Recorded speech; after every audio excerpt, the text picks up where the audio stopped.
Hello, buddy. Welcome back. Good morning. So, yeah, I don't know if anyone watched that thing last night. There wasn't really much to watch, really.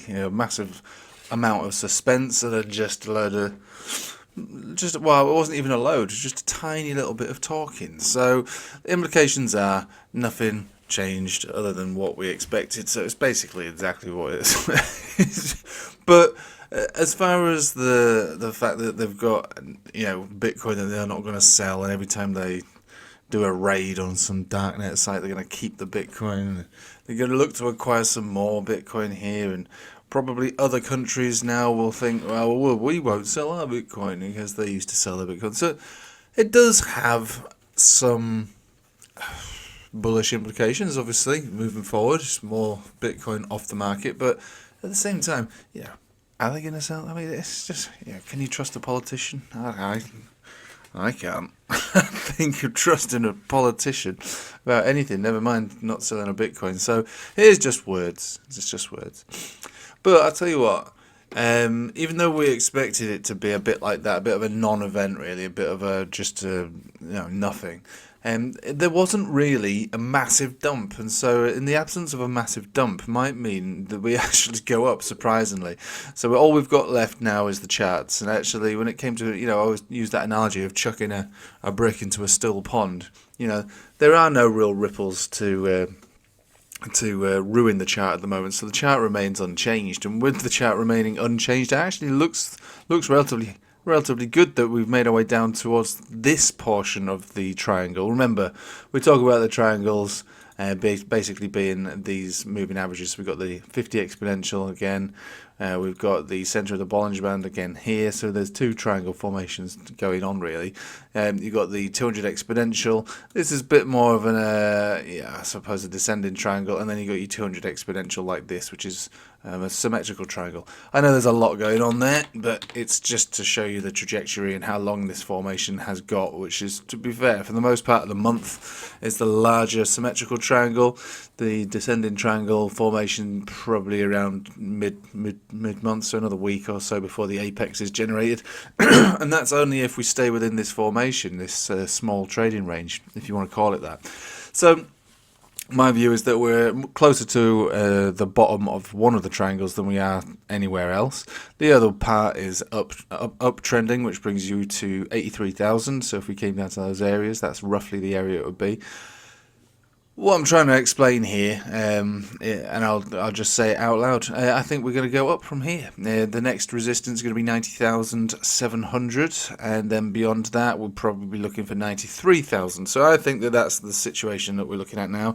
I think we're looking to move up into either here or to here over the weekend or early next week. That's what I think we're going to be seeing. So actually, there was no massive dump off the back of nothing taking place in that summit, which I think is pretty bullish, to be honest with you. And yes, I know it's a little red. Things are a little red, but it could have been a lot worse than this. So I'm actually looking for it to actually move up and break out. I know that sounds crazy, but that's what it looks like to me. Now, I've been wrong before. I've been wrong a lot, and especially recently, it's not been easy. But so long as we're above these guys, bang, bang, we're still within these formations. The apexes aren't for quite a little while yet, so I think there's a very good chance that we immediately try to trend back up above 90,000. And there is a chance that we also try and move up to the lower 90s, which is that descending triangle. So let's just take it to some shorter term time frames, see what's going on over here.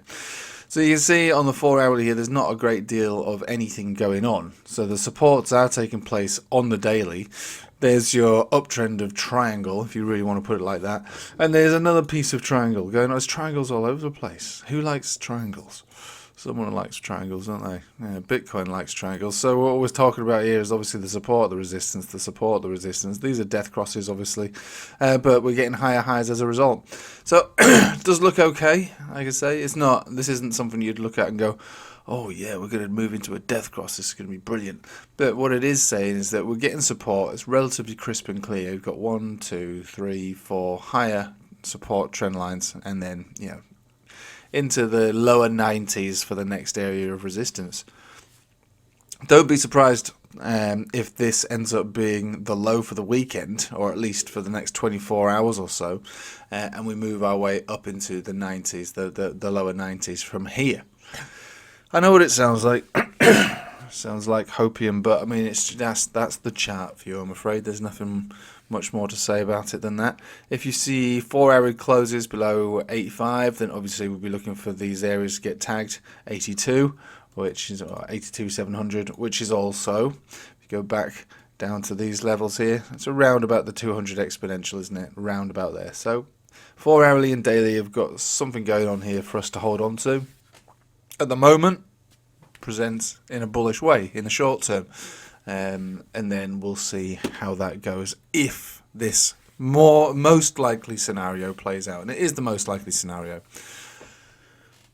Second to that, though, what I have always recognised, and it's very common actually, is that Saturday mornings start off this way and then slowly descend into red. And that's just an anecdotal thing. That might be due to lack of volume, liquidity, or whatever that's taking place over the weekend that doesn't take place on a Monday to Friday.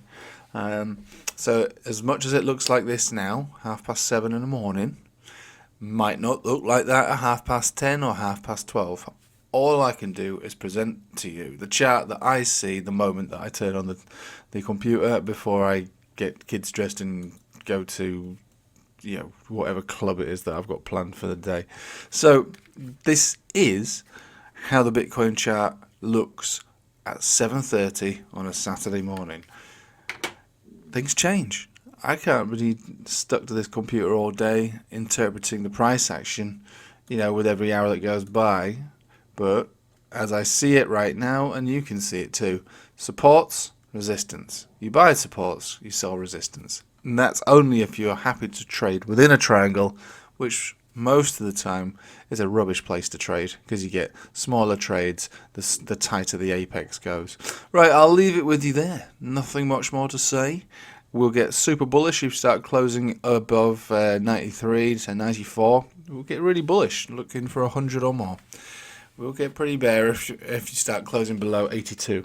At the moment, we're hanging around in the middle of that, aren't we? With potential to move up, towards that 92,000. Only to see rejection. Right, I'll leave it with you there. Thanks for watching. Hope you have a nice day. Take it easy.